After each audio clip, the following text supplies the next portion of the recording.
लंबी बहू। सुजाता बहन का बेटा फौज में था। लंबा चौड़ा हट्टा कट्टा। उसकी शादी होती है सुहानी से। सुहानी की हाइट इतनी लंबी होती है कि सभी गांव वाले हैरान रह जाते हैं। अब वो जहाँ भी जाती लोग उसकी लंबाई देखकर आश्चर्य करते। एक दिन सुहानी कुएं से पानी भरने जाती है कि गांव की सभी औरतें उसे घूर घूर के देखने लगती है। हे भगवान, इतनी लंबी भी कोई औरत होती है क्या? नहीं ना बहन, हमने तो नहीं देखी इतनी लंबी औरत। अरे कहीं ये कोई चुड़ैल वुड़ैल तो नहीं? हाँ हाँ, इतनी लंबी तो चुड़ैल ही होती है। तभी एक औरत उससे कहती है, अरे जरा अपने पैर तो दिखा, कहीं उल्टे तो नहीं है ना? सुहानी ये सब सुनकर परेशान हो जाती है और घर आकर रोने लगती है। तभी उसका पति उसके पास आता है और कहता है, अरे सुहानी, क्या हुआ? क्यों रो रही हो? यहाँ सब मेरी लंबाई का मजाक उड़ाते हैं। वो लोग मुझे चुड़ैल कहकर पुकार रहे थे। क्या मैं चुड़ैल लगती हूँ? सुहानी की बात सुनकर उसके पति को गुस्सा आ जाता है। अरे कौन तुम्हें चुड़ैल बोल रहा है? जरा बताओ मुझे। मैं लंबा हूं तो मेरी बीवी भी तो लंबी ही होगी ना। और एक बात समझो, वो लोग तुम्हारा मजाक नहीं उड़ाते, बल्कि वो तुमसे जलन महसूस करते हैं कि वो तुम्हारी तरह लंबे नहीं है। सुहानी को समझाकर उसका पति चला जाता है।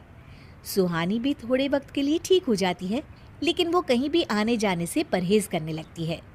एक दिन उसकी सास उसे कहती है, अरे सुहानी बेटा, जरा तैयार हो जा, आज काली के घर कीर्तन है ना, सभी को बुलाया है, खाना भी वहीं खाना है। नहीं माँ जी, मैं नहीं आऊँगी, मेरी तबीयत ठीक नहीं है, आप चली जाइए।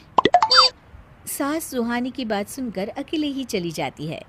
एक दिन फिर सास सुहानी से कहती है, अरे सुहानी, आज घर में पूजा रख लेती हूँ, तेरे आने के बाद गांव वालों से अच्छे से तुझे मिलवाया भी नहीं। कुछ खाने को ज़्यादा सा बना लेना, गांव की औरतों को प्रसाद बांट देंगे। सास के मुंह से ये बात सुनकर सुहानी परेशान हो जाती है। करती भी तो क्या करती। फिर वो खाने में ढेर सारी पंजीरी और फल काटकर प्रसाद बना लेती है। गांव की कई औरतें सुजाता के बुलावे पर घर आ जाती है, लेकिन जैसे ही सुहानी उन लोगों के सामने आती है, वो लोग उसे देखकर हंसने लगते हैं। अरे सुजाता बहन, ये क्या बहू है या ताड़ का पेड़? इतनी लंबी, ये साड़ी कैसे पहन लेती है? तुम्हारे नाप की साड़ी आती है क्या? भाई, इतनी भी लंबाई किस काम की है? सभी सुहानी का मजाक उड़ाने लगते हैं, जिससे वो निराश होकर अपने कमरे में चली जाती है। उसके जाने के बाद सारे गांव की औरतें निकलने लगती है। तभी गांव की बूढ़ी मौसी सुजाता को कहती है, देख सुजाता, पूरे गांव में किसी की इतनी लंबी बहू नहीं। अरे फायदा भी क्या इतनी लंबी लड़की का। वो कहते हैं ना कि बड़ा हुआ तो क्या हुआ, जैसे पेड़ खजूर, पक्षी को छाया नहीं, फल लागे अति दूर। सुजाता सबकी बात सुनती है और उनके जाने के बाद सुहानी को पास बुलाती है।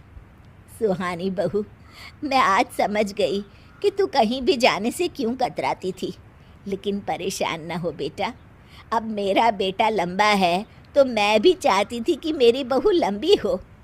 तू घर के काम मन लगा कर कर और ना लोगों की बातों को दिल पर मत ले, ठीक है बेटा? एक दिन गांव में हाहाकार मच जाता है। सुजाता बाहर निकलती है तो देखती है उस बूढ़ी मौसी के पोते को बंदर उठाकर एक खपड़ेल की छत पर रख देता है और भाग जाता है। बेचारा बच्चा एक ऐसी जगह अटका होता है जहां लोगों का हाथ भी नहीं पहुंच पा रहा है। बूढ़ी मौसी बच्चे को नीचे से देखकर रो रही होती है कि तभी वहां सुजाता अपनी लंबी बहू सुहानी के साथ आ जाती है। अरे मौसी, घबराओ मत, मैं अभी बच्चे को नीचे उतार देती हूँ। ये कहकर सुहानी बच्चे को लंबे हाथ कर छत से नीचे उतार देती है। वो मौसी की गोद में बच्चा देती है। अब मौसी बोले भी तो क्या बोले।